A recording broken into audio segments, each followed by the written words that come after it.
اس جنگ میں شکست شیطان کا مقدر ہے، اس جنگ میں فتح عباد الرحمن کا مقدر ہے۔ عبداللہ صاحب، 1 منٹ رکیے، مجھے آپ سے کچھ کام ہے۔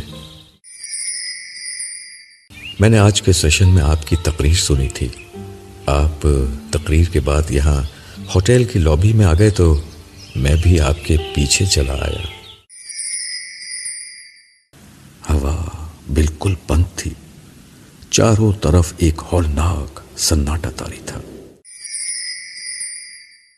انہیں بہت محنت کرنی پڑتی ہے، میاں بیوی کے تعلق کی ڈور کاٹنا آسان نہیں ہوتا۔ کتنے مواقع ڈھونڈنے پڑتے ہیں، کتنے لوگوں کو استعمال کرنا ہوتا ہے، کیسے کیسے وسوسے ڈالنے پڑتے ہیں، مزاج کے ہر رنگ کو سمجھنا ہوتا ہے، انسانی طبیعت کے ہر انداز کو کام میں لانا پڑتا ہے، پھر کہیں جا کر گھر میں جھگڑا ہوتا ہے۔ ویسے آپ کا تعلق اسپین سے تو نہیں لگتا؟ عبداللہ کا اشارہ داؤد کی گوری رنگت کی طرف تھا۔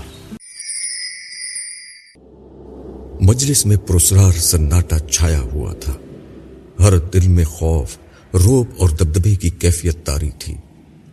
ایسا لگتا تھا کہ اس نئی آنے والی شخصیت کے اندر سے دہشت کی غیر مرئی شعائیں نکل کر ہر شخص کے اندر اترتی چلی جا رہی ہیں۔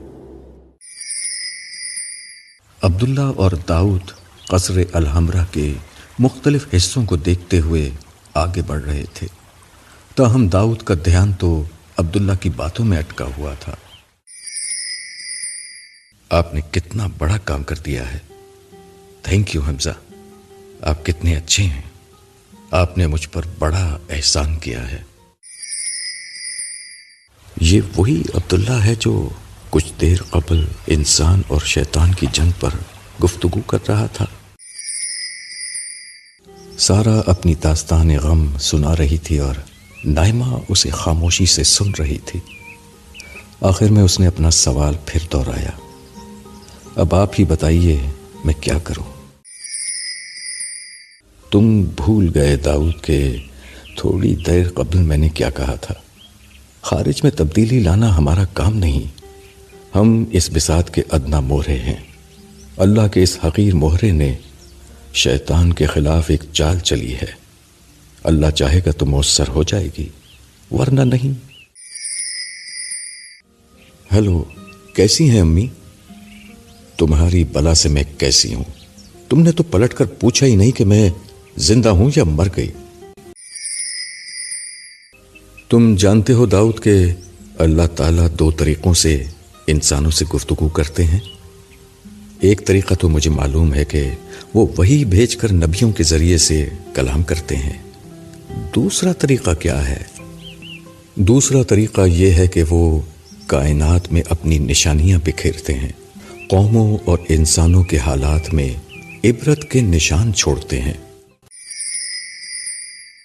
یقین نہیں آتا، داؤد نے گہری سانس لے کر کہا۔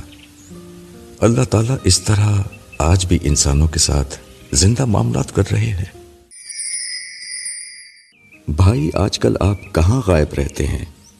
پہلے میرا خیال تھا کہ آپ دوستوں میں بیٹھتے ہوں گے، لیکن اب تو کئی دن تک گھر سے بھی غائب رہتے ہیں۔ امی آپ کی طرف سے بہت پریشان رہتی ہیں، کل بھی وہ مجھ سے آپ کا پوچھ رہی تھیں۔ کیا کوئی ملازمت ایسی کر لی ہے جس کی وجہ سے یہ مصروفیت ہے؟ اس لیے اطمینان رکھیے کہ تاریخ میں ایسا کبھی نہیں ہوا کہ مسلمانوں نے زبردستی دوسروں کو مسلمان بنایا ہو۔ رات آدھی سے زیادہ گزر چکی تھی، نیند نائمہ کی آنکھوں سے کوسوں دور تھی۔ عبداللہ بھی جاگ رہا تھا، نائمہ کا دل طرح طرح کے اندیشوں سے دہل رہا تھا۔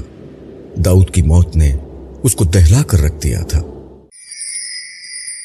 شدت غضب سے سردار کی آنکھیں سرخ انگارہ ہو چکی تھیں اور اس کے ہاتھ آسمان کی طرف بلند تھے۔ اس کی صدا زمین کے کونے کونے میں موجود تمام شیطانوں تک پہنچ چکی تھی۔ اس کی بات ختم ہوئی تو جمیلہ تڑپ کر عبداللہ سے بولی، بیٹا میں نے اپنے جوان بیٹوں کو مسجد کی راہ اس لیے تو نہیں دکھائی تھی کہ ایک پولیس کے ہاتھوں مارا جائے اور دوسرا پولیس کی تحویل میں چلا جائے۔ یہ کہہ کر وہ دوبارہ بلک بلک کر رونے لگی۔ میں مسلمان ہو گئی ہوں، میں اللہ کی توفیق اور آپ کی مہربانی سے مسلمان ہو گئی ہوں۔ صبا بیٹا تم ڈرو نہیں، اللہ سے مدد مانگو، جو اللہ سے مانگتے ہیں انہیں کوئی نقصان نہیں پہنچ سکتا۔ میری ماں اور بھائی کے ساتھ جو کچھ ہوا، اب میں کسی اور کی ماں اور بھائی کے ساتھ یہ نہیں ہونے دوں گا۔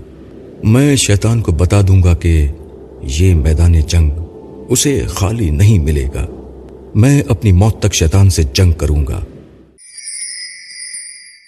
اللہ اکبر، انسان نے شیطان کے خلاف اعلان جنگ کر دیا ہے۔ انشاءاللہ اب یہ جنگ شیطان کی مکمل شکست کے ساتھ ہی ختم ہوگی۔